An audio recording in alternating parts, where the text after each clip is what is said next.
Slovensko je krajina, ktorá je v neustálom ohrození.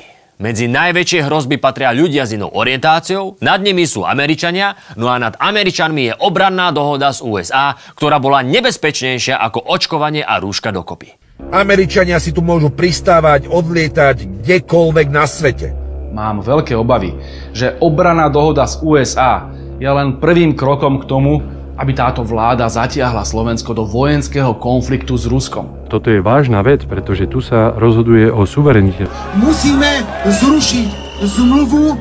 Obrannú dohodu z USA musíme zastaviť za každú cenu. Dohoda bola takou hrozbou a tak strašne bolo treba zastaviť za každú cenu, že prešli 4 mesiace a zmluva je v platnosti v takej istej podobe, ako ju podpísal minister Naď. A idete sa pýtať asi teda?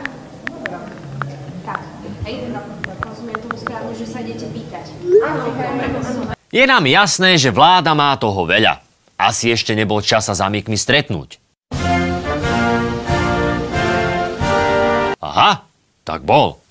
Tak potom to určite spomenuli a celé sa to už rieši. Je obojstranne výhodná a neočakávame žiadnu zmenu.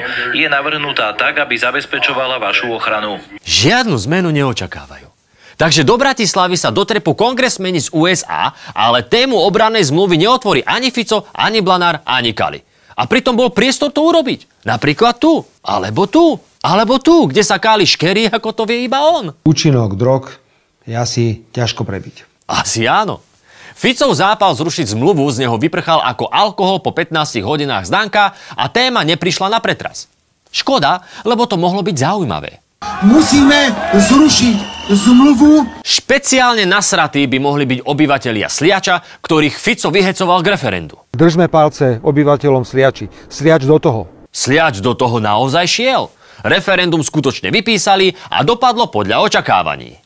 Sliačania sa vyjadrili, že základňu nechcú. 3/4 Sliača na noc zamykali ženy zo strachu pred americkými vojakmi. Zorganizovali a zaplatili referendum, aby rok na to mohli konštatovať toto. So vstupom času môžem povedať, že tie obavy, ktoré sme mali na začiatku, sa nepotvrdili a nedochádza k žiadnemu stretu, dokonca mám pocit, že ani o nich nevieme. Skvelé! Tak bude tá zmluva nebezpečnejšia ako Danko za volantom a mali ju už dávno zrušiť.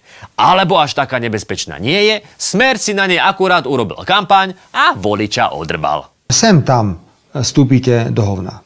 Áno, akurát, že pri Ficovi to nie je, že sem tam, ale stále. America first. Čiže Amerika prvá. America first.